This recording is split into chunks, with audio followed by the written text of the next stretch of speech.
സുരക്ഷയ്ക്ക് കേരള പോലീസ് മതിയെന്ന് ഗവർണർ. പ്രതിഷേധത്തിന്റെ പശ്ചാത്തലത്തിൽ ഗവർണർ കേന്ദ്രസേനയുടെ സഹായം തേടില്ല. അത്തരമൊരു ആലോചന പോലും ഉണ്ടായിട്ടില്ല എന്നാണ് രാജ്ഭവൻ പറയുന്നത്. കേരള പോലീസിൽ ഗവർണർക്ക് വിശ്വാസമുണ്ട് എന്നും രാജ്ഭവൻ അറിയിച്ചു. റഹീസ് റഷീദ് വിവരങ്ങളുമായി. റഹീസ്, ഇപ്പോൾ കേന്ദ്രസേനയുടെ സഹായം തേടുമോ എന്ന ചോദ്യത്തിനുത്തരമായിട്ടാണോ രാജ്ഭവന്റെ പ്രതികരണം? സ്മൃതി, ഇന്നത്തെ ചില മാധ്യമങ്ങളിൽ കേന്ദ്രസേനയുടെ സഹായം രാജ്ഭവൻ തേടി ആരിഫ് മുഹമ്മദ് ഖാന്റെ അവസാന സമയത്ത് വന്നതുപോലെ കേന്ദ്രസേന രാജ്ഭവനും ഒപ്പം ഗവർണർ രാജേന്ദ്ര വിശ്വനാഥ് 6 ഏക്കറിലും സുരക്ഷ ഒരുക്കും എന്ന ചില വാർത്തകൾ പുറത്തു വന്നിരുന്നു. ഇത് പൂർണ്ണമായും നിഷേധിച്ചാണ് രാജ്ഭവൻ അല്പസമയം മുമ്പ് വാർത്താക്കുറിപ്പ് പുറത്തിറക്കിയത്.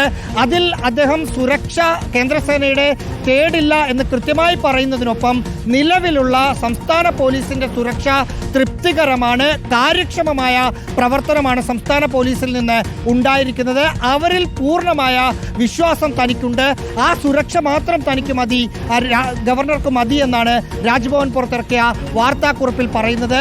കഴിഞ്ഞ ദിവസങ്ങളിൽ ഭാരതാംബ വിഷയത്തിൽ ഗവർണർക്കെതിരായ പ്രതിഷേധം പ്രത്യക്ഷ രൂപത്തിൽ, അതായത് രാജ്ഭവനിലേക്ക് മാർച്ച് നടത്തുന്നതും പോലീസിന്റെ ബാരിക്കേഡ് മറികടന്ന് രാജ്ഭവന്റെ 50 മീറ്റർ അടുത്ത് വരെ ഇന്നലെ SFIയുടെ മാർച്ച് പോകുന്ന ഒരു സാഹചര്യം ഉണ്ടായിരുന്നു.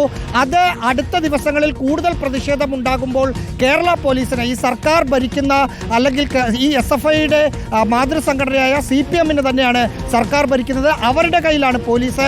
അതുകൊണ്ട് സുരക്ഷ ഒരുക്കാൻ കേന്ദ്രസേനയെ വരുമോ എന്ന വാർത്തകൾ പൂർണ്ണമായും നിഷേധിക്കുമ്പോൾ തന്നെ സംസ്ഥാന സർക്കാരിൽ അല്ലെങ്കിൽ സംസ്ഥാന പോലീസിൽ പൂർണ്ണ വിശ്വാസം തനിക്കുണ്ട് എന്ന് വ്യക്തമാക്കിയാണ് രാജ്ഭവൻ വാർത്താക്കുറിപ്പ് ഇറക്കിയിരിക്കുന്നത്.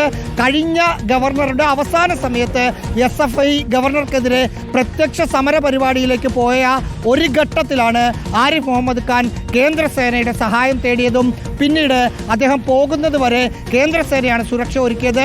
അതേ മാതൃകയിലേക്ക് താൻ പോവില്ല, തനിക്ക് കേരള പോലീസിന്റെ സുരക്ഷ മതി, ഒരു തരത്തിലുള്ള ഭീഷണിയും രാജ്ഭവനോ ഗവർണർക്കോ ഇല്ല എന്നും വാർത്താക്കുറിപ്പിൽ പറയുന്നു.